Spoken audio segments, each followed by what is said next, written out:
I wanted to have a connection with the UK in some way in the music. Generally, British music tends to center around the environment anyway. A lot of it I've noticed. So the first thing I thought, being that we were working with a solo violinist, was the Lark Ascending, because it's a nature connection. There's a big solo with violin, but of course this is a beautiful piece and I'm making an environmental statement and in the throes of climate change and everything that's happening right now.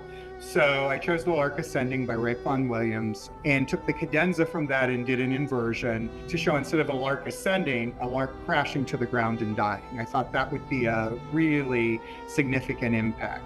Also, in my own life, I have a bird-friendly habitat in front of my house, and I have a flock of pigeons that comes by several times a day that I feed. So there's definitely a connection with birds and everything in my life and in my work.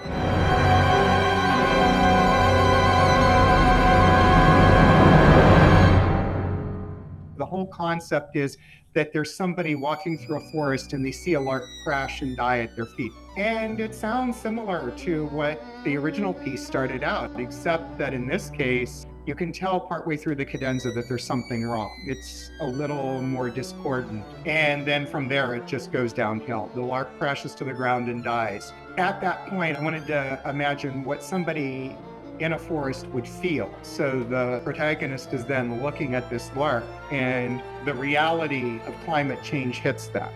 The reality that, we're destroying the planet, that this beautiful creature is died in front of him. It's the wake-up call for the protagonist in this piece. They start feeling these emotions, they start seeing this stuff. And so the music tries to carry that. It starts out more softly and it just builds throughout the piece. It ends with a question mark. Are we going to continue down this path, or are we going to do something about it? And that's where the title came from. It's your choice. It's all of our choices every day.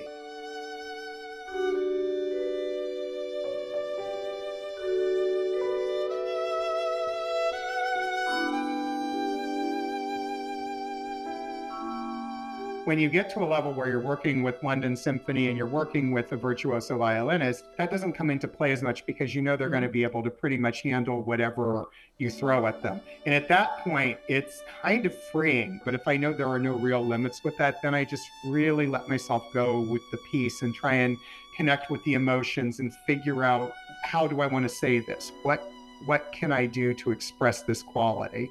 Honestly, when I listened to the first edit, I had zero feedback. It came across in the sound. Davide and the orchestra really moved me with my own work, which I would say is pretty darn impressive, since I played the thing over 100 times and thought I didn't want to hear it again. And now I heard their performance of it in the first edit, and I fell in love.